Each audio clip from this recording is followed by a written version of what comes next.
Halo, selamat malam teman-teman. Sister, brother, siapapun yang melihat acara seminar di hari ini, kami bersyukur sekali bisa bertemu dengan teman-teman semuanya dari berbagai belahan dunia mungkin ya. Mungkin ada orang Indonesia yang tinggal di luar negeri juga, kita mau nyapa, kita mau sharing tentang sesuatu hal yang berkaitan dengan bulan Agustus, teman-teman ya. Bulan Agustus yaitu bulan kemerdekaan bangsa Indonesia. Nah, teman-teman, sebelum kita memulai acara ini, kita berdoa terlebih dahulu dan mari kita satu hati dalam doa. Bapa, di dalam nama Tuhan Yesus Kristus, kami bersyukur kepadamu Tuhan, karena Engkau begitu baik buat setiap kami. Kami bersyukur karena Tuhan sudah memberkati setiap acara yang kami sudah buat Tuhan dari kemarin-kemarin. Dan saat ini kami akan membuat seminar lagi Tuhan. Kiranya Engkau beracara dalam seminar kami dari awal sampai akhir. Dan biarkan Tuhan, biarlah namamu yang semakin ditinggikan dan kami semakin direndahkan Tuhan, semakin berada di balik salib Tuhan, dan kami percaya bahwa seminar yang saat ini kami bisa memberkati semua orang yang melihat, mendengar, dan juga mencatat, dan mereka boleh menjadi pelaku daripada firman-Mu. Terima kasih Tuhan Yesus. Kami serahkan Tuhan acara ini dalam satu nama yang berkuasa, yaitu dalam nama Tuhan Yesus Kristus. Haleluya. Amin. Amin. Oke, teman-teman. Kita sudah berdoa dan nggak lama-lama lagi kita mau menyambut seorang pembicara, ya, seorang ibu muda yang sangat cantik sekali, yang mempunyai hati yang luar biasa, humble, rendah hati, dan dia adalah salah satu founder sharing group yang sudah dibentuk dari tahun 2017. Dan saat ini sharing group sudah berkembang lebih maju, lebih pesat dari pelayanan seorang ibu muda ini. Ibu muda ini mempunyai 2 orang putri yang masih kecil-kecil dan cantik dan lucu-lucu. Dan nggak lama-lama lagi kita sambut Ibu Natalia. Oke, terima kasih untuk sambutan yang luar biasa, Sister Tirsa. Saya mau menyapa untuk semua yang menonton acara ini, biar kiranya doa kami di sini adalah supaya semua yang menonton bisa diberkati dengan apa yang nanti akan saya, Natalia, sampaikan. Nggak usah lama-lama lagi, kita akan langsung mulai saja. Ini ada materi yang sudah saya siapkan dan akan saya bagikan di sini. Oke. Bagaimana Sister Tirsa? Apa kelihatan? Jelas? Masih start screen. Oke, sudah oke. Oke. Materi yang sudah saya persiapkan di sini dengan judul Kristen Merdeka. Nah, kita sebagai orang Kristen terkadang kita bingung. Apakah kita sudah benar-benar merdeka? Dan kita akan kupas habis di materi saat ini ya. Kristen merdeka, sudahkah Anda? Nah, ini adalah pertanyaan untuk kita semua renungkan. Apakah kita benar-benar sudah menjadi seorang Kristen yang merdeka atau belum? Nah, beberapa waktu yang lalu saya ada bertanya kepada beberapa orang dan ada 3 jawaban yang akan saya sharingkan di sini ya. Apa sih merdeka menurut kamu? Nah, ini jawaban dari teman-teman, dan yang sudah saya pilih ada 3 jawaban yang sungguh luar biasa dan dari orang-orang yang luar biasa, yaitu mereka adalah member-member dari sharing group. Nah, yang pertama adalah merdeka adalah ketika kita sudah tidak jatuh ke dalam dosa yang sama, benar-benar bebas, dan hanya kita sadar kasih karunia Tuhan saja yang ada. Yang kedua, Merdeka adalah ketika kita tahu kebenaran akan identitas kita di dalam Kristus. Dan kita tidak melakukan dosa bukan karena takut hukuman, melainkan karena kita tahu bahwa kita adalah ciptaan baru di dalam Kristus. Identitas diri kita adalah anak, raja. Landasan semua perilaku dan cara berpikir kita adalah cinta akan Tuhan yang sudah memerdekakan kita semua dari segala belenggu dan kutuk dosa. Di sini juga dikutip ayatnya dalam Yohanes 8 ayat 31 sampai 36. Nanti bisa teman-teman baca sendiri di rumah ya. Oke. Dan yang ketiga adalah merdeka, freedom in Christ. Manusia yang merdeka adalah manusia yang tidak terikat dengan perasaan, tidak mengikuti keinginan dagingnya, tetapi menjadi manusia roh yang hidup dalam kebenaran firman Tuhan. Di sini juga dikutip dalam Galatia 5 ayat 13. Oke, kita lanjut saja. Nah, arti kata merdeka sendiri menurut KBBI, yaitu Kamus Besar Bahasa Indonesia, yaitu yang pertama bebas. Bebas dari apa? Bebas dari perhambaan, dari penjajahan dan sebagainya. Yang kedua, tidak terkena atau lepas dari tuntutan. Yang ketiga, tidak terikat, tidak bergantung kepada orang atau pihak tertentu, dengan kata lain, leluasa. Sama halnya juga dengan kemerdekaan orang Kristen. Artinya adalah apa? Kita bebas dari kutuk dosa dan perhambaan iblis. Itu yang pertama. Yang kedua, kita tidak lagi hidup di bawah intimidasi iblis. Yang ketiga, kita tidak lagi terikat hubungan dengan kuasa iblis atau si jahat. Nah, kita semua sebagai orang Kristen pastinya tahu, dari kecil mungkin ikut sekolah minggu juga sudah diajarkan. Siapa musuh terbesar kita? Musuh terbesar kita adalah iblis. Dan ada juga kan lagu di sekolah minggu, iblis itu musuh kita. Nah, kayak gitu kan. Dia galang seperti singa. Nah, seperti itu. Dari kecil kita sudah ditanamkan nilai bahwa musuh terbesar kita itu adalah iblis. Namun, ironisnya, seringkali tanpa sadar, kita justru memihak kepada iblis dengan melakukan apa yang menjadi agenda mereka. Mengapa bisa demikian? Karena iblis itu sangat licik dan penuh dengan tipu muslihat. Minta tolong Sister Tirsa bacakan di Amsal 14 ayat 12. Oke. Amsal 14 ayat 12. Beginilah firman Tuhan, ada jalan yang disangka orang lurus, tetapi ujungnya menuju maut. Yes, seperti itu. Terkadang kita di dalam hidup ini, thank you Sister Tirsa, terkadang kita di dalam hidup ini, kita sering dibuat bingung oleh iblis. Kita melakukan hal yang kita kira itu adalah hal yang baik, itu adalah hal yang benar. Namun ternyata apa yang kita lakukan itu bukan berujung kepada kebaikan atau keselamatan, melainkan kepada maut, itu kecelakaan. Rancangan Tuhan adalah rancangan damai sejahtera dan bukan rancangan kecelakaan. Kita semua tahu itu. Namun terkadang iblis membuat kita dalam kebingungan. Apakah yang kita lakukan itu benar atau salah? Maka itu kita perlu menjadi orang Kristen yang tidak hanya Kristen di permukaan saja, melainkan kita mengenal lebih lagi firman Tuhan. Karena firman adalah pelita bagi kaki kita dan terang bagi jalan-jalan kita, sehingga kita tidak mudah untuk disesatkan oleh si jahat ini, si iblis, yaitu si pendusta ini, yang seringkali membuat anak-anak Tuhan kebingungan dan akhirnya jatuh ke jalan yang salah. Seperti itu ya.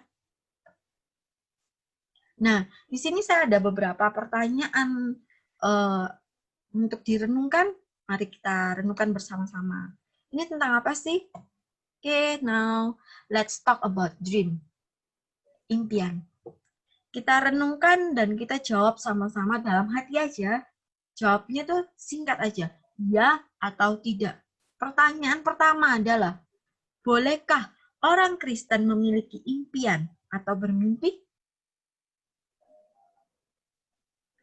Pertanyaan kedua, apakah Anda memiliki mimpi atau sesuatu yang ingin Anda capai? Bahasa mudahnya mungkin Anda punya goal tertentu nggak dalam hidup Anda? Seperti itu ya.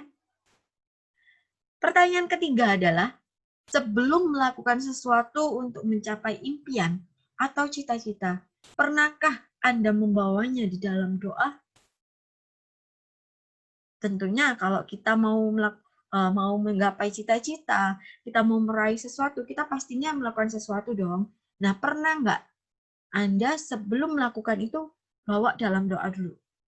Atau bahkan puasa mungkin. Lebih luar biasa.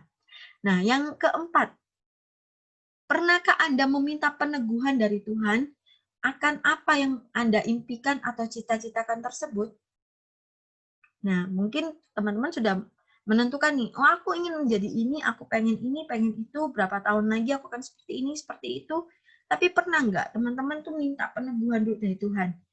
Saya Tuhan, aku minta tanda, kalau memang Tuhan berkenan, mungkin apa misalnya gitu ya.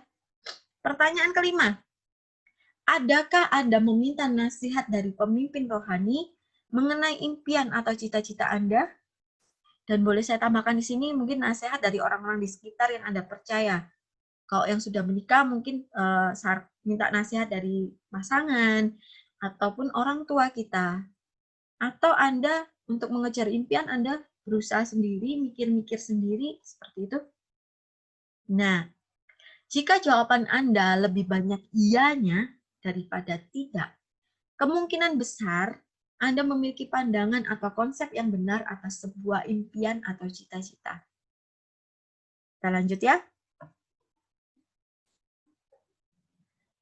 Nah, kita semua tahu bahwa Tuhan itu menciptakan manusia itu luar biasa. Manusia adalah makhluk yang makhluk yang diciptakan seturut dan serupa dengan gambar Allah. Berbeda dengan hewan ya. Seperti itu. Jadi Tuhan itu menciptakan manusia dengan pikiran dan akal budi. Sehingga membuat manusia memiliki kemampuan untuk berimajinasi. Nah, dan manusia memiliki hati. Jadi selain memiliki pikiran dan akal budi, manusia juga punya hati.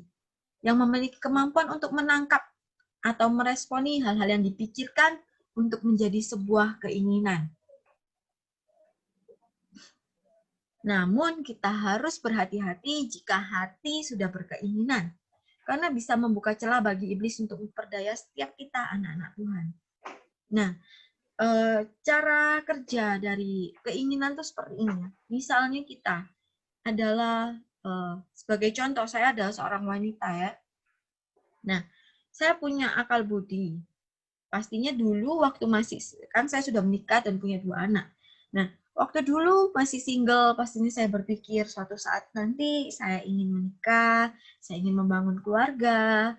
Nah, itu kan saya juga memikirkan itu, karena juga memang seperti yang kita tahu, kita juga lahir dari sebuah keluarga, dan kita menginginkan juga kita berkeluarga sendiri, punya kehidupan yang bahagia, dan bla bla bla. Seperti itu. Nah, ketika saya berpikir dengan akal budi saya, dengan pikiran saya, hati pun merespon. Oh ya, aku pengen seorang suami yang seperti ini, seperti itu, dan sebagainya. Nah, itu yang namanya ketika hati sudah merespon, itu akan menjadi sebuah keinginan. Nah, keinginan ini adalah sesuatu yang biasanya pasti kita kejar untuk kita, kita raih gitu loh. Apa yang kita inginkan, kita mau dapatkan. Seperti itu ya. Itu sudah normalnya manusia. Nah, tapi di sini ada yang namanya kita harus hati-hati jika hati sudah berkeinginan. Kenapa? Itu bisa buka celah bagi iblis untuk memperdaya setiap kita, anak-anak Tuhan. Ketika kita punya keinginan dan kita tidak letakkan keinginan itu di bawah kaki Tuhan, itu bisa menjadi hal yang, kalau Tuhan Yesus kita tahu ya, Tuhan mungkin kita sudah familiar dengan Tuhan mengetuk pintu hati kita. Tuhan berdiri di depan pintu hati kita untuk mengetuk setiap kita supaya Dia diizinkan masuk dan bertahta di dalam hati kita. Tetapi iblis tuh beda loh. Iblis tuh nggak pakai mengetuk. Dia tuh ada celah sedikit aja dia langsung masuk. Nggak ada celah pun dia mau dobrak. Itu iblis. Karena apa? Memang sudah sifatnya iblis. Dia itu maunya, dia tuh apa? Mencuri, membunuh, dan membinasakan. berbeda dengan Tuhan. Tuhan Yesus memberikan kita kehendak bebas karena kasih. Kasih bukanlah kasih jika dengan paksaan. Benar ya? Misalnya saja sebagai contoh, misalnya saat ini saya belum menikah, saya sudah umur 30 kepala 3 ya teman-teman. Misalnya kebanyakan wanita kalau belum menikah di kepala 3 pasti sudah worry.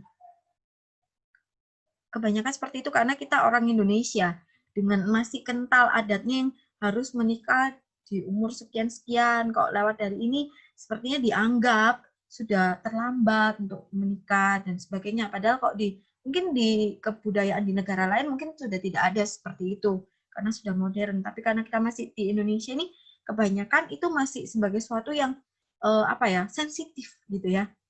Nah, jadi ketika kita sudah siapa sih yang tidak menginginkan sebuah pernikahan? Siapa sih yang nggak mau menikah dan memiliki keluarga yang bahagia? Semua orang pasti mau, apalagi seorang wanita. Nah, tetapi kadang-kadang itu karena sudah tuntutan juga, dan juga memang hati menginginkan. Sampai akhirnya apa? Iblis di situ tahu keinginan hati kita, dia juga bisa melihat, oh ini ada celah untuk dimasukin, dia sudah mulai, ini nih, udah mulai panik nih, dia nggak nikah-nikah. Nah, akhirnya iblis memberi kita pikiran-pikiran negatif dengan ya sudahlah yang mana aja asal ada orang mau sama kamu, walaupun dia beda keyakinan, walaupun orang tua kamu mungkin nanti nggak akan setuju karena dia pengangguran atau gimana, terima aja lah. Nah, seperti itu ya. Jadi kita perlu hati-hati dengan hati kita yang sudah memiliki keinginan supaya tidak diperdaya oleh iblis. Nah, kita buka lagi, kita mau bahas lebih jauh tentang hati ya teman-teman. Nah, minta tolong Sister Tirsa bacakan di Amsal 4 ayat 23. Oke, Amsal 4 ayat 23. Jagalah hatimu dengan segala kewaspadaan, karena dari situlah terpancar kehidupan. Amin. Oke. Saya mau bukakan satu pasal, satu ayat lagi yang akan nanti saya jelaskan hubungan atau korelasi dari ayat nanti ini dan ini ya, dan yang sudah dibacakan ini. Oke, tolong Sister Tirsa. Oke. Di Yakobus 1 ayat 12 sampai 15. Berbahagialah orang yang bertahan dalam pencobaan, sebab apabila ia sudah tahan uji, ia akan menerima mahkota kehidupan yang dijanjikan Allah kepada barang siapa yang mengasihi Dia. Apabila seorang dicobai, janganlah ia berkata, pencobaan ini datang dari Allah. Sebab Allah tidak dapat dicobai oleh yang jahat, dan ia sendiri tidak mencobai siapapun. Tetapi tiap-tiap orang dicobai oleh keinginannya sendiri, karena ia diseret dan dipikat olehnya. Dan apabila keinginan itu telah dibuahi, ia melahirkan dosa. Dan apabila dosa itu sudah matang, ia melahirkan maut. Amin. Wow. Nah, kita kembali ke ilustrasi sebelum tadi ya. Thank you, Sister Tirsa. Nah, jadi Sama-sama. ketika kita punya keinginan, terus seperti tadi contohnya, kita belum menikah nih, sudah kepala 3, wanita pula. Nah, terus kita ada keinginan dan dimasuki oleh celah iblis. Di situ kadang-kadang hati kita yang dipermainkan. Maksudnya gimana? Oh ya udahlah, terserahlah. Kok ada yang mau sama aku ya sudah, kita langsung aja menjalani yang namanya pendekatan, pernikahan, tanpa mungkin melihat lebih jauh lagi karakter dari calon pasangan. Pokoknya logikanya udah nggak main karena apa? Karena hatinya sudah menginginkan, terlalu menginginkan. Dan dia dan mungkin tidak dibawa juga dalam doa. Jadi hanya yang penting aku dapatkan apa yang menjadi keinginanku, dan pastinya memang kelihatannya itu ada sesuatu yang baik. Pernikahan itu ada sesuatu yang baik. Namun pernikahan yang tidak dipikirkan dengan baik, tidak dibawa dalam doa pastinya, itu akan menjadi sesuatu yang mungkin akan kita sesali seumur hidup. Seperti itu ya. Jadi perlu kita untuk menjaga keinginan hati kita supaya tidak mengontrol kita, melainkan kita yang mengontrol keinginan hati kita. Nah, kenapa sih hati kok penting banget untuk dikontrol? Dalam Amsal 4 ayat 23 jelas tertulis, jagalah hatimu dengan segala kewaspadaan. Jagalah hatimu, ini berkata apa? Tuhan sudah memberikan kita hati, dan itu menjadi tanggung jawab kita untuk menjaganya. Nah, kita harus menjaga hati kita, itu tanggung jawab kita. Dengan segala kewaspadaan, itu artinya apa? Hati kita tuh diincar iblis setiap waktu. Iblis ingin membuat hati kita jauh dari Tuhan. Kita jadi takut, jadi panik, jadi khawatir. Itu kan semua kan perkara hati ya. Kita takut, kita panik, kita khawatir, itu semua perkara hati. Dan hal-hal itulah yang akan menjauhkan kita dari Tuhan. Di sini juga dikatakan, karena dari situlah, dari hati maksudnya, terpancar kehidupan. Jadi jelas betapa pentingnya hati ini untuk kita jaga. Karena apa? Kita hidup atau matinya, kerohanian kita, itu tergantung dari kita menjaga hati kita. Dikatakan juga dalam Yakobus, di sini pasal 1 ayat 12-15. Ada beberapa kata yang saya garis bawahi ya teman-teman. Di sini ada kata-kata di ayat 12. Berbahagialah dan bertahan.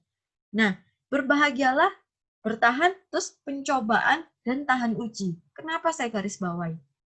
Karena gini, berbahagialah itu membicarakan tentang hati ya. Hati, kalau bahagia pasti hati dong. Nah, berbahagialah orang yang bertahan dalam pencobaan. Nah, kita kadang-kadang kalau sedang dalam pencobaan pasti kita cepat-cepat pengen keluar. Kadang manusia nggak sabar untuk mau bertahan dalam pencobaan. Manusia kadang-kadang belum waktunya untuk Tuhan bilang, ya kamu lulus. Tapi manusia udah mau bolos aja gitu loh, pergi aja, udah enggak lah Tuhan, aku give up lah Tuhan. Seperti itu. Padahal kita disuruh Tuhan untuk apa? Bertahan dalam pencobaan. Dengan apa? Hati yang berbahagia. Bisakah? Bisa. Dengan Roh Kudus di dalam diri kita, dengan ada Tuhan, pasti ada damai sejahtera. Dan kita akan bisa melewati pencobaan dengan hati yang bahagia walaupun berat. Nah, sebab apabila ia sudah tahan uji, nah kita harus tahu teman-teman, pencobaan yang ada, itu Tuhan izinkan bukan untuk menjatuhkan kita, apalagi untuk menjauhkan kita darinya. No, pencobaan itu ada untuk menguji setiap kita. Apakah kita ini murni di hadapan Tuhan? Apakah kita layak untuk menerima mahkota kehidupan? Nah, kita diujinya dari pencobaan. Seperti kalau kita sekolah, pasti ada yang namanya ujian. Kita nggak akan tahu apa kemampuan kita. Guru pun nggak akan tahu kita tuh ngerti atau enggaknya sebuah pelajaran kalau nggak ada ujian. Seperti itu ya. Makanya ujian itu perlu untuk melihat seberapa besar kita mengerti atau menguasai materi. Demikian juga dalam kerohanian. Tuhan pun mau kita tahu seberapa kita bisa menjadi pelaku firman, seberapa banyak kita mengerti firman Tuhan, dan mau mengaplikasikannya dalam hidup kita. Itu melalui pencobaan. Dan pastinya dalam pencobaan, kita akan mengeluarkan karakter-karakter yang akan Tuhan nilai bahwa kita sudah mampu belum sih melewati satu area demi area. Seperti itu. Dan apabila seseorang dicobai, janganlah ia berkata. Nah, di sini ada dikatakan, saya garis bawahi, janganlah ia berkata. Terkadang kita manusia ini nggak hanya dari pikiran, apa yang kita pikirkan itu yang kita katakan, tidak. Tapi apa yang kita rasakan itu juga yang kita pikirkan. Jadi kita nggak dalam menghadapi pencobaan, kita harus menjaga hati kita supaya tidak salah dalam berkata-kata. Berapa banyak dari kita ketika menghadapi pergumulan, ketika menghadapi masalah, kita salah dalam berkata-kata. Kita mungkin menghujat Tuhan, kita menghina orang lain, atau kita bilang, kita menghina Tuhan juga, seperti itu. Seperti yang pernah Ayub alami, saya jadi ingat, Ayub ketika dia dalam pencobaan, di situ dikatakan, istrinya pun bilang, kamu tinggalkan saja Tuhanmu. Namun Ayub berkata, wanita gila. Kalau nggak salah dia memanggil istrinya wanita gila. Saya juga agak lupa. Mengapa? Apakah kita hanya mau menerima yang baik saja dan tidak mau menerima yang buruk dari Allah? Nah, seperti itu. Dan di situ dikatakan di Ayub bahwa ia tidak bersalah dalam perkataannya. Kita harus menjadi seperti Ayub yang dalam kesulitan apapun, dalam pencobaan yang seberat apapun, kita tidak salah dalam berkata-kata. Itu karena apa? Itu karena hati Ayub tidak terkontaminasi dengan masalah yang ada. Itulah mengapa kita perlu untuk menjaga hati kita, yaitu supaya kita tidak salah dalam berkata-kata. Nah, tetapi tiap-tiap orang dicobai oleh keinginannya sendiri. Ia diseret dan dipikat olehnya. Nah, setiap kita tuh yang namanya pencobaan tuh begini ya. Mungkin saya bisa ilustrasikan seperti orang lagi diet. Misalnya, orang lagi diet tuh biasanya pasti harus menjaga pola makan. Benar ya, Sister Tirsa? Sister Tirsa kan ahli dalam masalah diet gitu. Nah, jadi harus menjaga pola makan, benar ya? Sister Natalia, saya ini lagi lihat Alkitab di Ayub. Yeah. Jadi gini aja, kita seminar kayak seminar santai aja ya, Nat ya. Sister Natalia. Jadi jadi saya tuh tergelitik dengan kata-kata yang tadi Sister Natalia bilang, ya memang istri dari Ayub itu bilang kan sama Ayub. Yes. Tetapi Ayub menjawab, ini nggak kebetulan sih, saya buka langsung ketemu ayatnya ya. Tetapi jawab Ayub kepadanya, engkau berbicara seperti perempuan gila, benar sekali. Apakah kita mau menerima yang baik dari Allah, tetapi tidak mau menerima yang buruk? Dalam kesemuanya itu, Ayub tidak berbuat dosa dengan bibirnya. Luar biasa. Luar biasa ya. Saya diberkati sih dengan hal itu. Ya, ngomong-ngomong tentang diet, boleh dilanjut apa ini? Ya. Jadi gini, saya ilustrasikan seperti orang lagi diet kan harus menjaga pola makan dan nggak boleh makan sembarangan. Benar ya? Nah, salah satunya, ya. Jadi orang yang dicobai oleh keinginannya sendiri itu seperti misalnya ini orang yang lagi dietnya ini suka pizza misalnya. Nah, otomatis kalau misalnya lihat orang makan pizza, mungkin kalau dia nggak kuat, pasti dia bilang, aduh aku pengen nih, aku pengen. Akhirnya dia diseret oleh dan dipikat oleh pizzanya itu terus nggak jadi dietnya. Mungkin seperti itu. Tapi beda kalau yang lagi diet ini, misalnya dia sukanya apa ya, sesuatu yang berkalori. Sukanya mie instan misalnya. Sukanya mie instan, dia nggak suka pizza. Otomatis walaupun orang mau di depan dia makan pizza sebanyak apa, seenak apa, walaupun dia orang itu mungkin memang sengaja menggoda dia dengan enak loh, enak, pasti dia nggak akan terpikat. Nah, seperti itu loh. Kita tuh dicobai sebenarnya bukan oleh Tuhan, tapi pencobaan itu karena keinginan kita. Iblis tahu apa yang menjadi keinginan kita, iblis tahu kelemahan kita, dan disitulah kita akan dicobai. Nah, dan ini yang kita perlu tahu. Keinginan itu telah dibuahi. Dan apabila keinginan itu telah dibuahi, maksudnya itu apa? Kalau keinginan itu kita ikutin. Nah, keinginan yang kedagingan tadi kita ikutin, itu ia akan melahirkan dosa. Dan apabila dosa itu sudah matang, ia melahirkan maut. Nah, kita kembali ke ilustrasi orang diet tadi. Orang diet tadi tahu nggak sebenarnya dia nggak boleh makan pizza, misalnya, yang suka pizza ya. Dia nggak boleh makan pizza. Tapi karena keinginannya dan dia mengikuti. Dia mengikuti dan dia memuaskan hasratnya makan pizza itu. Terus akhir-akhir ini kan dia jadinya apa? Itu anggapannya seperti keinginan itu telah dibuahi. Jadi hanya apa? Ya udah batal, dietnya batal dan apapun yang mungkin seperti ada beberapa program diet ya yang aku pernah tahu, pernah aku pelajari dulu. Itu ada diet yang harus kita berapa hari nggak boleh makan apa, terus tiba-tiba kalau misalnya gagal di satu hari kita harus ngulang lagi dari pertama. Nah, seperti itu ya. Jadi apa? Yang dilakukan sia-sia. Nah, sama seperti kita kalau lagi punya keinginan yang kedagingan yang kita tahu, oh Tuhan tuh nggak suka gitu loh. Misalnya kita melakukan hal yang kita tahu kita tuh sebenarnya suka, tapi Tuhan tuh nggak mau, Tuhan tuh nggak suka. Mungkin karena ya itu bukan hal yang benar, misalnya dalam hubungan yang salah mungkin. Nah, tapi kita terus kita ikutin dan akhirnya itu akan melahirkan dosa. Dan siapapun kita pasti tahu upah dosa adalah maut. Nah, seperti itu ya. Oke, kita lanjut lagi. Nah, keinginan tanpa seizin dan penyerahan kepada Tuhan adalah kedagingan. Minta tolong Sister Tirsa bacakan di Galatia 5 ayat 17. Oke. Galatia 5 ayat 17. Sebab keinginan daging berlawanan dengan keinginan roh, dan keinginan roh berlawanan dengan keinginan daging, karena keduanya bertentangan.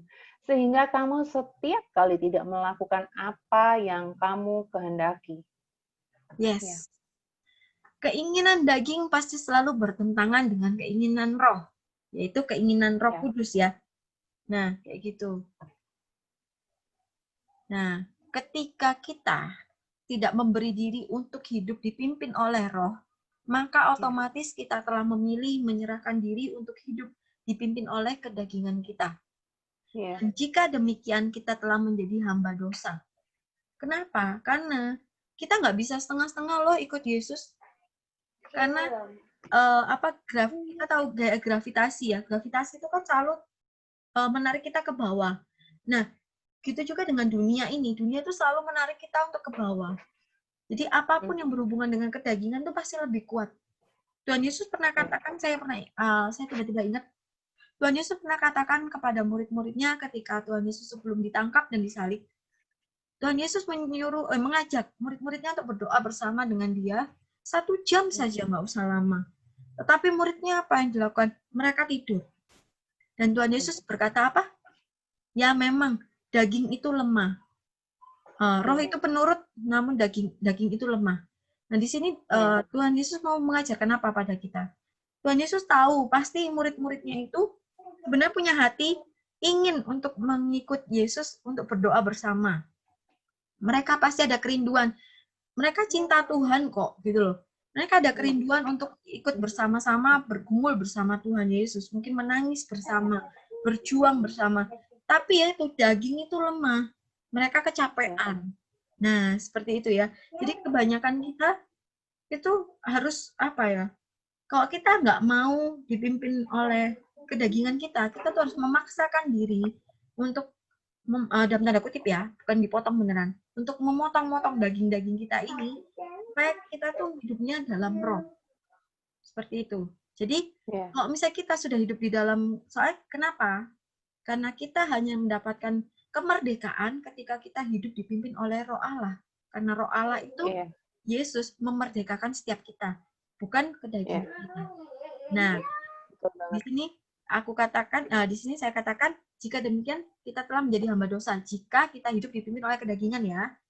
Nah, kita lanjut lagi. Nah, panggilan setiap orang percaya, yaitu dalam kita tahu orang Kristen ya, pengikut Kristus itu orang percaya, adalah sebagai orang yang merdeka.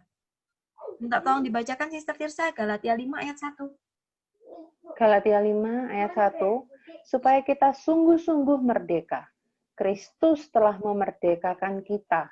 Karena itu berdirilah teguh, dan jangan mau lagi dikenakan kuk perhambaan. Amin. Amin. Thank you, Sister Tirsa. Sama-sama. Di sini ada beberapa kata saya garis bawahi lagi ya.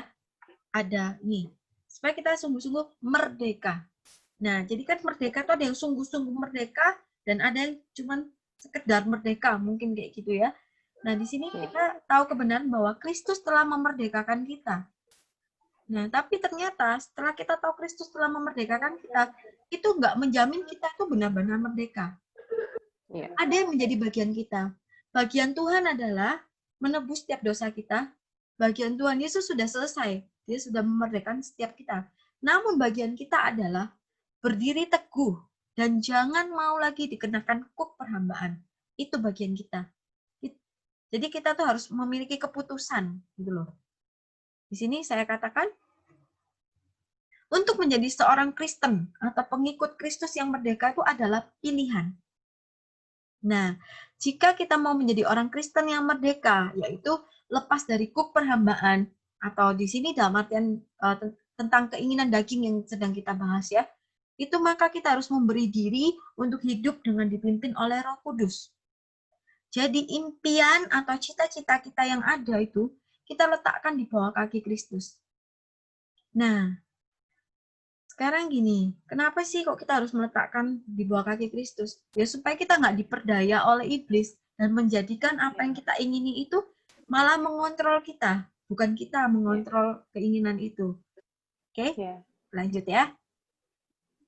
Nah, di sini aku punya, mungkin ada teman-teman yang tadi udah merenungkan ya, dan sudah menjawab ya atau tidak tadi, dan mungkin ada yang, oh iya, aku banget nih, ternyata aku nggak sadar ya, aku sudah kedagingan nih, aku udah menjadi hamba daging nih, hamba dosa gitu kan. Gimana sih, ada solusi nggak? Ada. Pastinya di dalam Tuhan pasti ada solusi. Nah, bagaimana sih caranya merdeka dari kedagingan atau keinginan daging kita? Di sini aku punya 5 poin.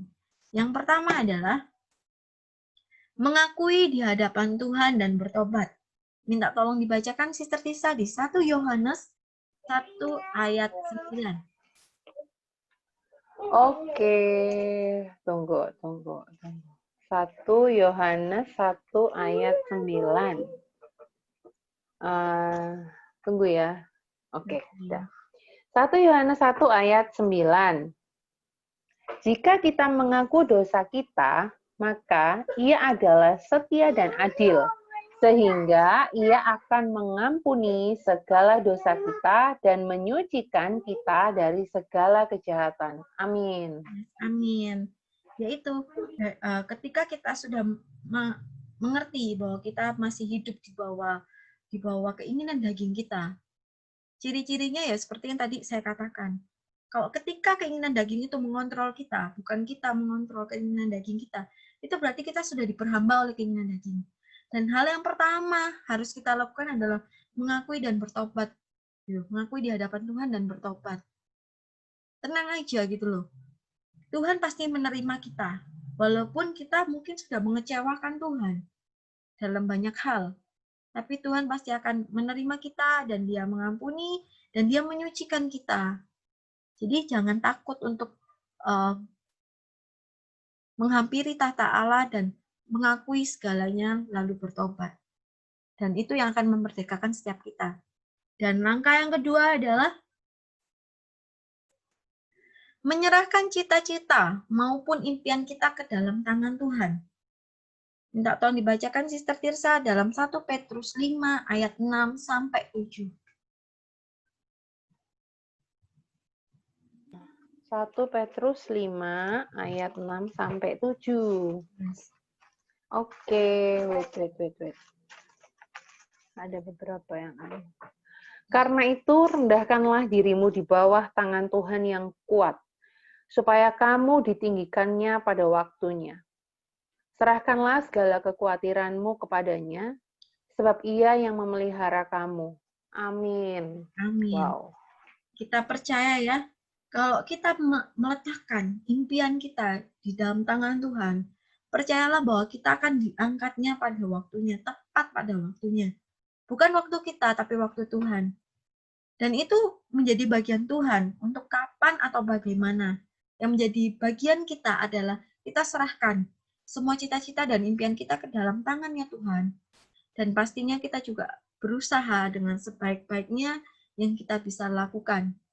Tetapi tetap yang menjadi kedaulatan hasilnya bagaimana atau kapan kita akan diangkat, itu adalah bagian Tuhan. Tapi percayalah, ketika kita berjalan dalam rancangannya Tuhan, pasti tidak ada yang sia-sia, dan pastinya kita akan melihat bahwa Tuhan akan membawa kita tinggi tepat pada waktunya.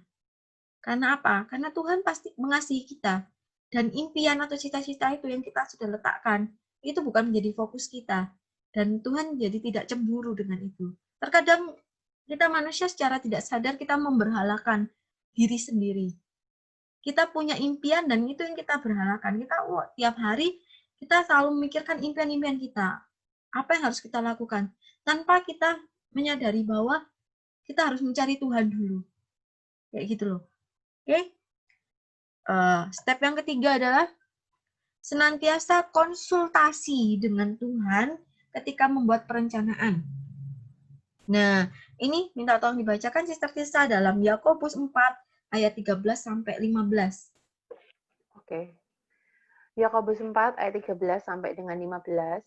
Jadi sekarang, hai kamu yang berkata, hari ini atau besok kami berangkat ke kota Anu, dan di sana kami akan tinggal setahun dan berdagang serta mendapat untung, sedang kamu tidak tahu apa yang akan terjadi besok, Apakah arti hidupmu?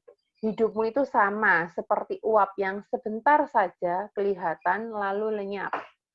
Sebenarnya kamu harus berkata, jika Tuhan menghendakinya, kami akan hidup dan berbuat ini dan itu. Yes, thank you, Amin. Sister Tirsa. Amin. Wow, saya sangat terberkati, Sister Natalia. Saya nggak bisa tahan omongan saya. Benar-benar dari tadi itu saya itu, wih, keren, luar biasa. Ini firman yang sangat memberkati saya. Saya kepingin nimpali di beberapa statement firman Tuhan, tapi nanti coba kita akan diskusikan di terakhir aja, Sis Natalia. Saya beberapa hal ada catat gitu. Oke, silahkan dilanjut. Oke, sip. Wah, bersyukur sih saya, puji Tuhan ya kalau Sister Tirsa diberkati juga, dan saya yakin pasti teman-teman juga diberkati. Nah, bisakah kita berkonsultasi dengan Tuhan? Tentu bisa. Tuhan itu adalah Allah yang hidup kok, dan kita bisa berbicara dengan Dia. Walaupun mungkin kita nggak bisa dengar suara Tuhan secara audible nih, misalnya seperti suara "Hai anakku", seperti itu mungkin nggak. Tapi kita bisa mengetahui suara Tuhan dari apa? Dari firman Tuhan. Kita nggak bisa dengar suara Tuhan, tapi kita bisa baca suara Tuhan, yaitu Alkitab kita. Nah, kita sebagai manusia, kalau misalnya kita punya perencanaan tanpa kita melibatkan Tuhan, itu adalah kesombongan. Kenapa? Karena manusia ini bahkan dia nggak tahu kapan dia akan hidup, sampai kapan. Mungkin malam ini kita dipanggil Tuhan, kita nggak pernah tahu. Mungkin saya setelah memberikan talk show ini, seminar ini, terus Tuhan panggil ya, saya juga nggak tahu. Oleh karena itu, kenapa kita perlu untuk selalu senantiasa berbicara kepada Tuhan tentang apa yang kita rencanakan. Dalam doa-doa kita libatkan Tuhan. Tuhan, besok aku mau gini. Oh Tuhan, aku sekarang lagi mengerjakan proyek ini. 5 tahun lagi mungkin Tuhan, aku pengen mencapai ini. Kalau Tuhan memang izinkan, mampukan aku ya Tuhan, tapi kalau Tuhan tidak izinkan, berikan aku hati yang lapang untuk mengerti rencanamu yang lebih baik daripada rencanaku. Kira-kira seperti itu. Poin yang keempat adalah meminta nasihat dari orang tua, pemimpin rohani, pasangan jika sudah menikah, ataupun kepada orang-orang yang Anda percaya. Nah, percayalah ini adalah cara-cara kita bisa bebas dari kedagingan kita ya, dari keinginan daging. Seperti yang di poin 4 nih dikatakan dalam Amsal 15 ayat 22. Minta tolong dibacakan, Sister Tirsa.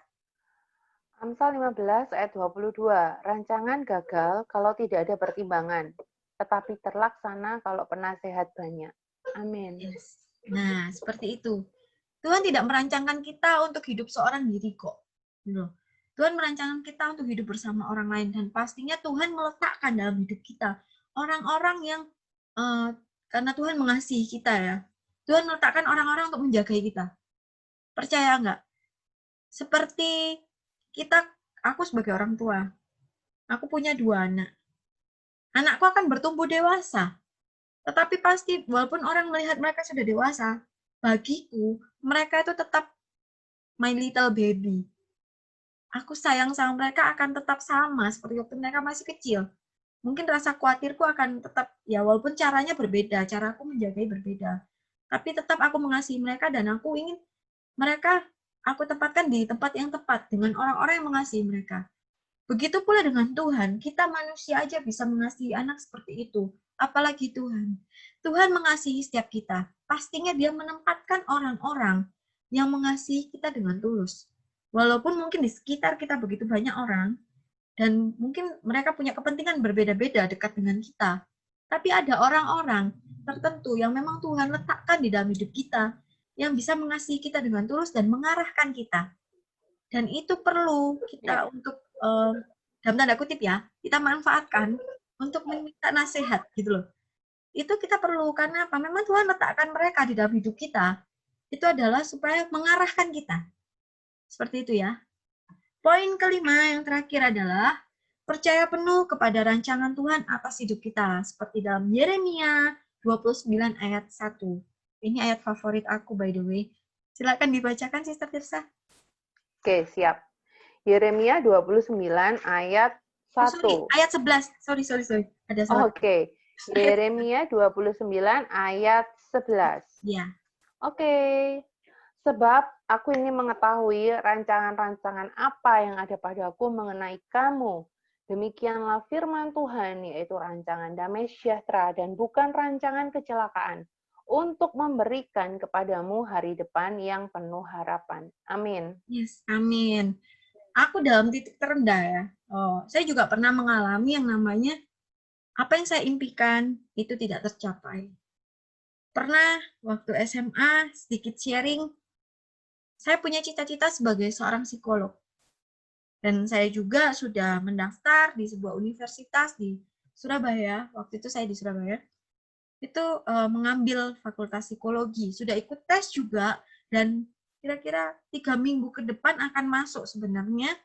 Tapi semua itu kandas karena tiba-tiba Tuhan izinkan masalah boleh terjadi di keluarga dan orang tua saya pun berpisah dan akhirnya kami harus pindah keluar pulau dan sekarang saya di Pangkal Pinang. Dan itu saya tidak bisa melanjutkan impian saya sebagai seorang psikolog ya. Tapi saya belajar seperti ini. Di masa titik terendah saya pun saya akan mengingat setiap janji Tuhan dalam hidup saya. Salah satunya di Yeremia 29 ayat 11 ini adalah ayat yang begitu merema di dalam hidup saya. Yaitu ketika saya melihat jalan di depan saya tuh kayaknya gelap ya. Nggak ada masa depan, sepertinya semuanya suram. Apa yang saya impikan tuh hancur. Tetapi saya selalu ingat, rancangan Tuhan itu rancangan damai sejahtera dan bukan kecelakaan. Itu yang selalu saya ingat. Nah, jadi cara kita merdeka dari kedagingan adalah orang yang hatinya sudah dikontrol oleh keinginan daging biasanya akan mudah kecewa. Ketika kita tidak mendapatkan apa yang kita inginkan, kita akan kecewa. Tetapi salah satu cara untuk lepas dari semua itu adalah apa? Percaya penuh rancangan Tuhan atas hidup kita itu rancangan yang damai sejahtera, bukan kecelakaan. Jadi kita akan bisa bebas, kita merdeka dari rasa kecewa itu ketika kita mengingat firman yang ini. Jadi kita percaya aja, rancangan Tuhan itu pasti terbaik dalam hidup kita. Bahkan lebih dari apa yang kita pernah pikirkan. Mungkin kalau kemarin-kemarin aku menjadi seorang psikolog, ya mungkin saya belum menikah sampai sekarang karena saya sibuk untuk meniti karir mungkin ya. Tetapi Tuhan izinkan beda. Tuhan izinkan saya untuk tetap berjalan di dalam rancangannya sampai sekarang. Mungkin saya bukan psikolog, tapi saya tetap bisa berhubungan dengan banyak orang dan saya mengkonselingin banyak orang. Dan itu memang yang menjadi passion saya. Nah, seperti itu. Jadi tetap apa yang Tuhan inginkan dalam kehidupan saya jalani dengan bahagia, dengan hati yang lapang. Itu proses ya teman-teman. Kita nggak bisa, ini poin pertama sampai poin kelima, semuanya ini mungkin tidak mudah untuk kita lakukan. Mungkin perlu waktu setahun, 2 tahun, atau bahkan nggak tahu berapa. Tetapi kok percayalah, kok teman-teman melakukan apa yang sudah saya bagikan di sini, percayalah kamu akan menjadi orang yang berbahagia. Karena tidak lagi hidup di bawah kuasa kedagingan itu. Jadi nggak mudah kecewa, kita nggak akan mudah marah, kita nggak akan mudah apa ya, rasanya tuh kok nggak dapetin sesuatu itu jadinya sedih gitu. Enggak, karena kita tahu kita nggak mendapatkan sesuatu yang kita inginkan, tetapi kita akan diberikan oleh Tuhan lebih dari apa yang kita inginkan dan kita nggak pernah pikirkan kayak gitu ya. Oke, ini di penghujung talk show hari ini, sebelum kita akan sharing bersama Sister Tirsa, aku punya kata-kata di sini. It's okay to have a dream, but chase your dream with God, not by your own. Boleh aja kita punya impian, itu sah-sah saja. Tetapi raih impianmu itu bersama Tuhan, bukan dengan pengertianmu sendiri, bukan dengan kemampuanmu sendiri. Nah, di sini ada ayat terakhir, Amsal 23 ayat 18.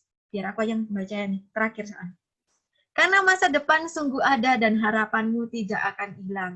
Amin. Percayalah teman-teman, kita semua punya masa depan yang cerah. Asalkan kita tetap berjalan dalam rancangannya Tuhan, dan pastinya kita harus terbebas dulu dari yang namanya kedagingan kita. Oke, thank you. God bless us. Wow. Bisa, silakan. Honestly, jujur dari awal seminar saya mendengarkan Sister Natalia untuk membagikan firman Tuhan ini, dan saya mencoba dengan segenap hati untuk berkonsentrasi gitu ya. Dan saya mendapat banyak sekali berkat. Benar-benar berkat yang luar biasa, dan saya mendapatkan banyak sekali hikmat baru yang bukan hanya hikmat baru ya, tapi hikmat yang udah lama mungkin lupa gitu kan.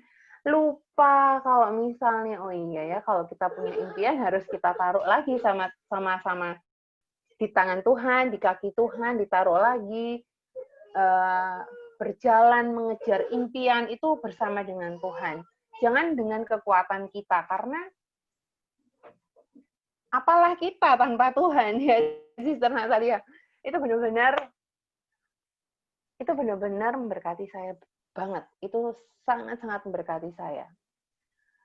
Oke, saya tadi ada sempat mencatat beberapa hal ya. Jadi seperti ini. Itu yang pertama tadi. Jadi letakkan semua di bawah kaki Tuhan. Benar-benar saya belajar lagi. Setiap hari apakah saya tidak meletakkan? Yes, saya meletakkan. Sometimes ya, karena saya juga merasa bahwa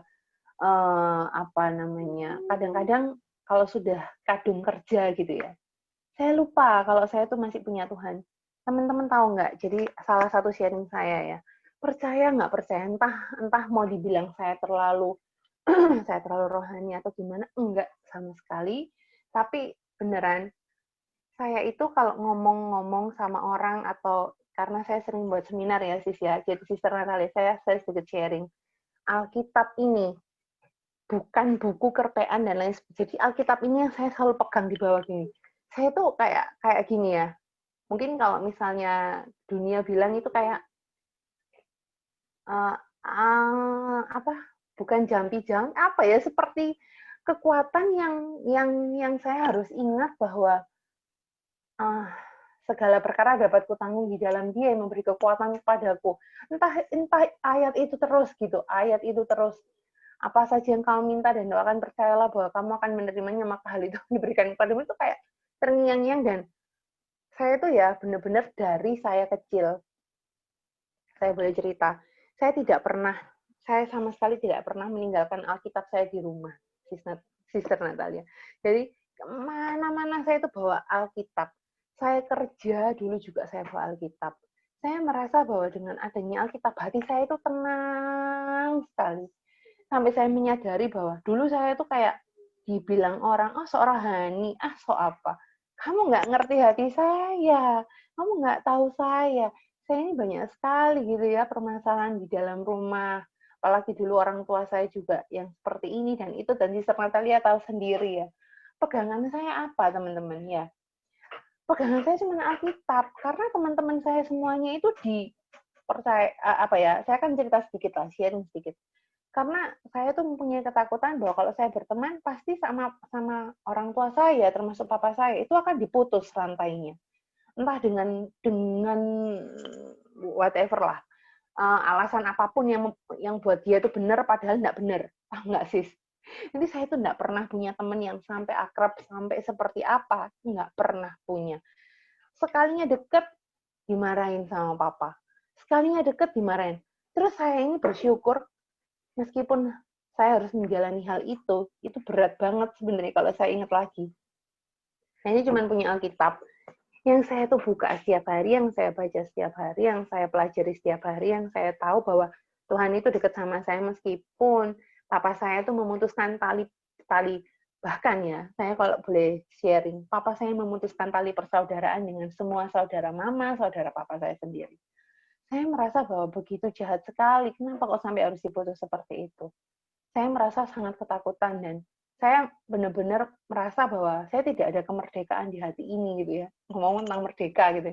Saya merasa kayak terkungkung dan takut sekali, Sister Natalia, untuk menjalin satu hubungan sama orang, dan itu membuat saya pribadi itu mempunyai hubungan yang, jadi gini, saya pinter sekali untuk berteman dengan orang lain, tapi saya juga sangat pinter sekali menyakiti hati orang lain.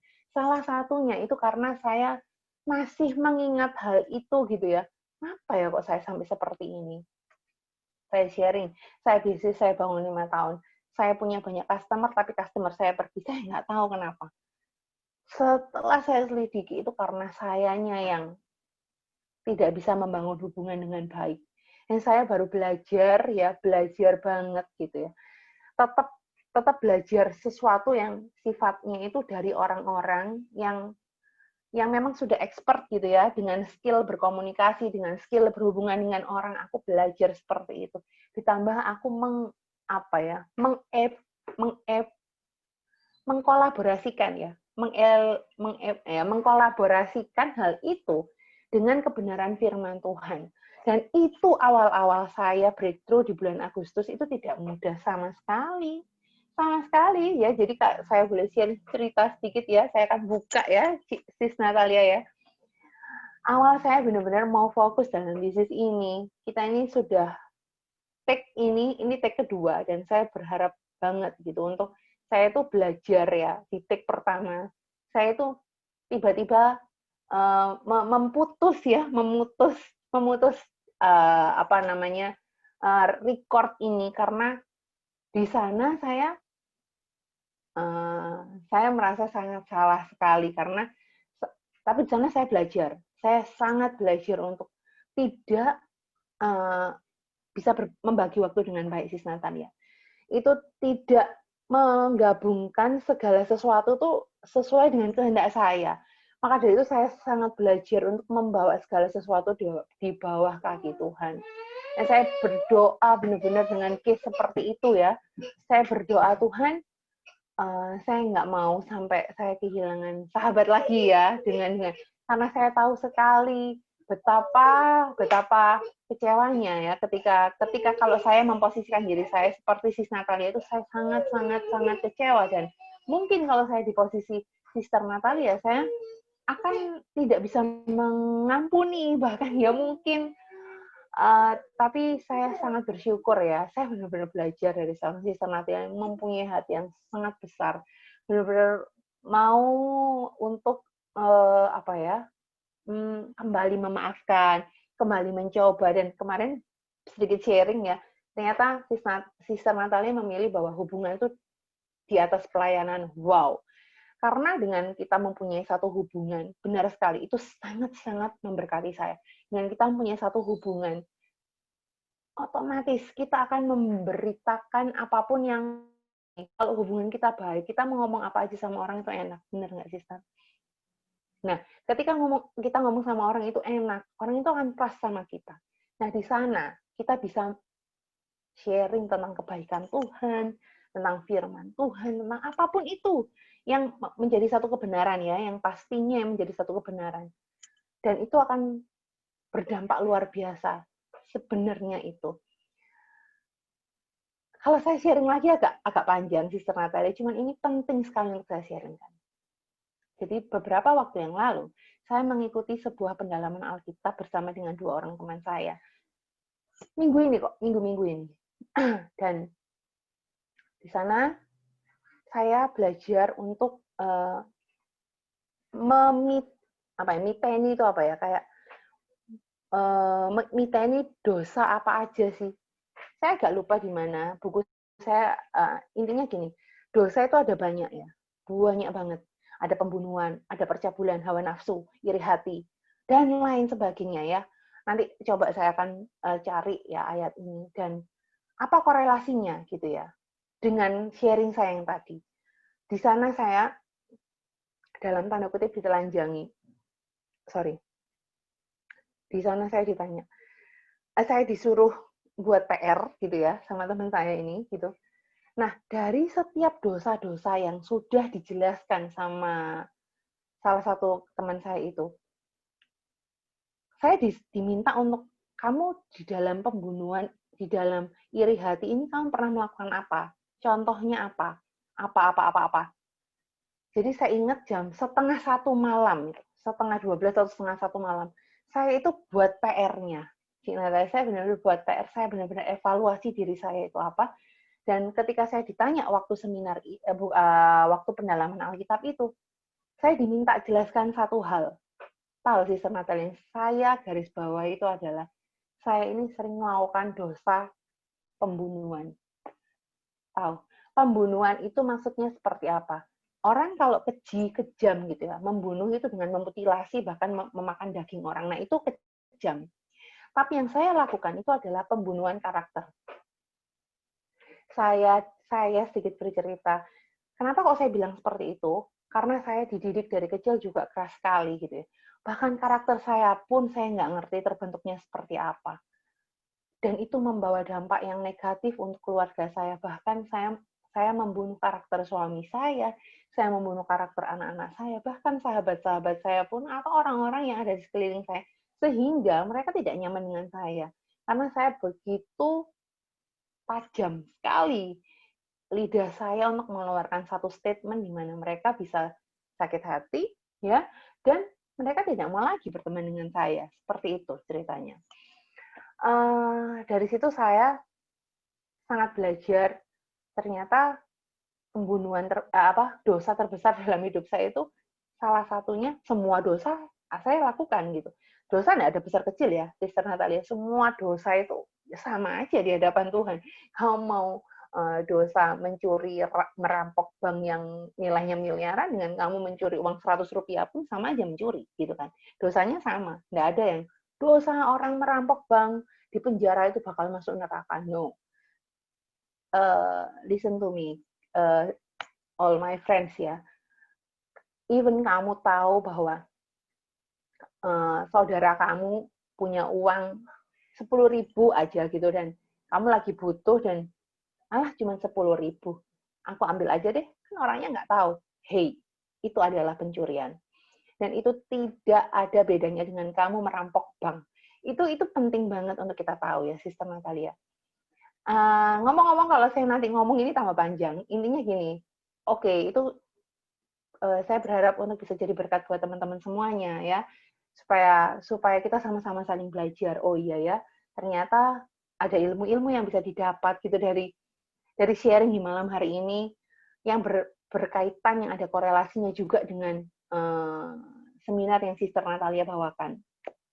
Dan saya juga terberkati dengan statement kedua Sis Natalia yang berbicara tentang Tuhan itu, kalau misalnya mau masuk ke hati orang itu, sampai saya tuh tadi itu imagine gitu ya, Tuhan itu sedang mengetuk hati gitu kan, bukan yang dia mendobrak dan lain sebagainya, tidak.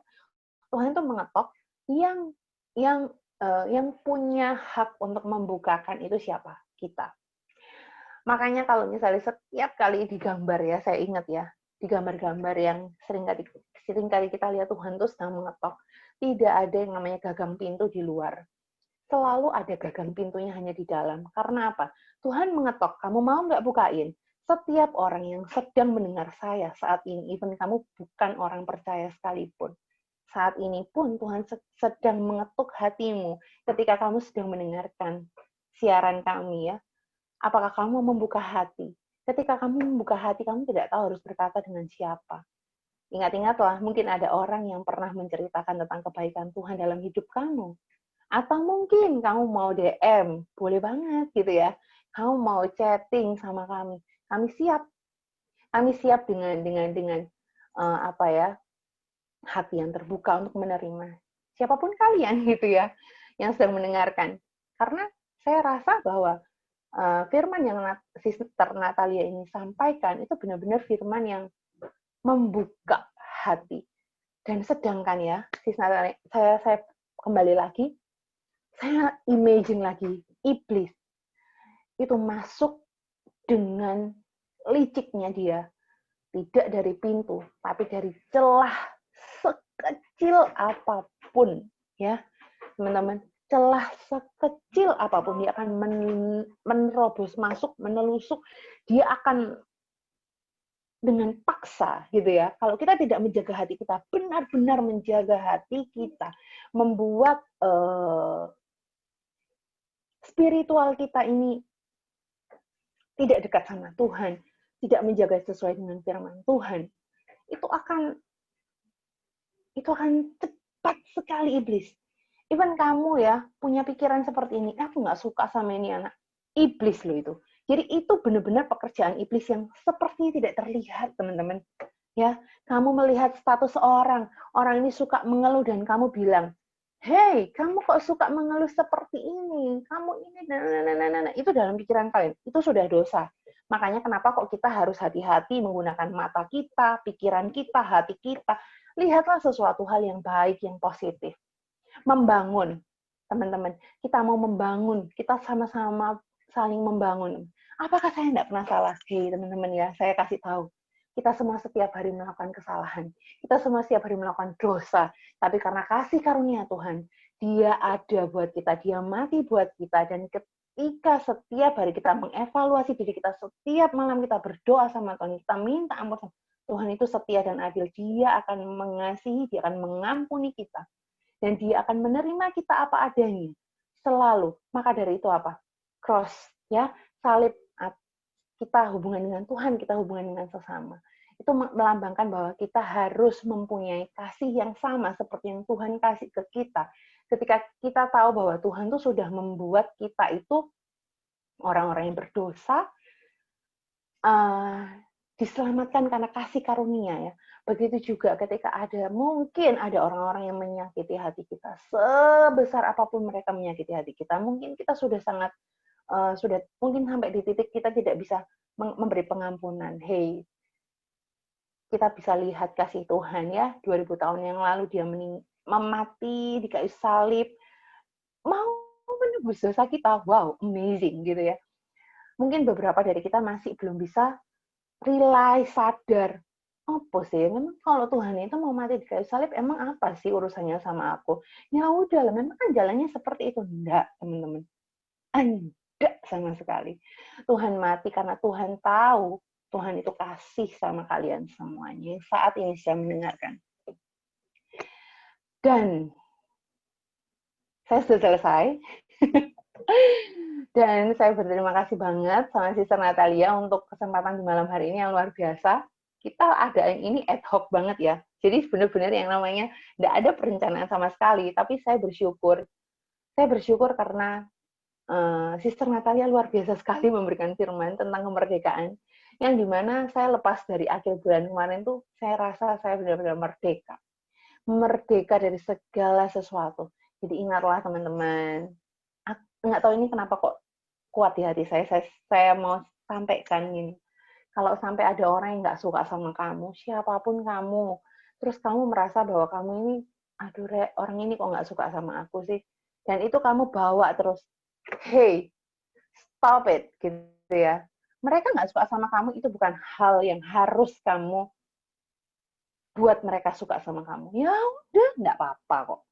Nggak masalah, asalkan kalian tetap jaga hati kalian untuk orang-orang yang tidak suka sama kalian itu, dan let it go gitu loh. Kalian jalan aja, go ahead aja gitu. Karena orang-orang seperti itu, Tuhan kasih ke kalian juga untuk membawa satu kebaikan kok buat kalian. Percayalah. Karena saya sudah mengalami hal ini berkali-kali di kehidupan saya. Dan saya pengen sharing ini untuk kalian tuh juga mengerti, memahami, dan mungkin saya bisa merimain kalian lagi yang saat ini mungkin juga lagi dalam masalah seperti aku lagi nggak bisa nengin orang lah, lingkunganku menjauhi aku, dan lain sebagainya. Saya sudah pernah, saya tahu, saya ngerti banget perasaan kalian, dan ingat bahwa ada Tuhan yang mengasihi kalian, ada kami yang mengasihi kalian ya. Kami benar-benar ingin sekali membantu kalian, berdoa buat kalian, dan kita open banget sama kalian semuanya. Gitu.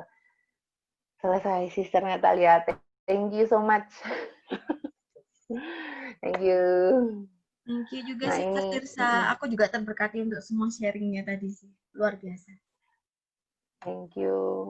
Oke, kita Oke. berdoa. Yes, kita berdoa dulu ya. Oke.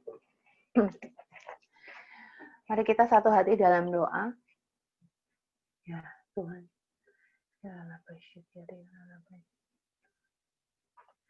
Bapa, di dalam nama Tuhan Yesus Kristus, kami bersyukur kepadamu Tuhan.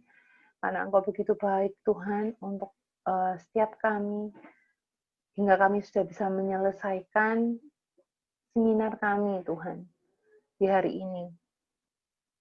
Kami berdoa, siapapun yang melihat, mendengar seminar kami Tuhan, biarlah telinga mereka Engkau urapi Tuhan, untuk mereka juga bisa mendengar-dengaran dan mereka bisa diberkati.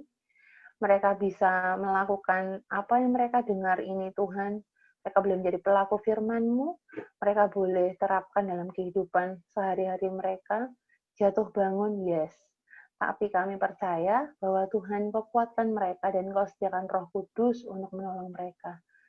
Kita harus berani menghadapi hari depan, karena kita pegang Tuhan kita yang benar.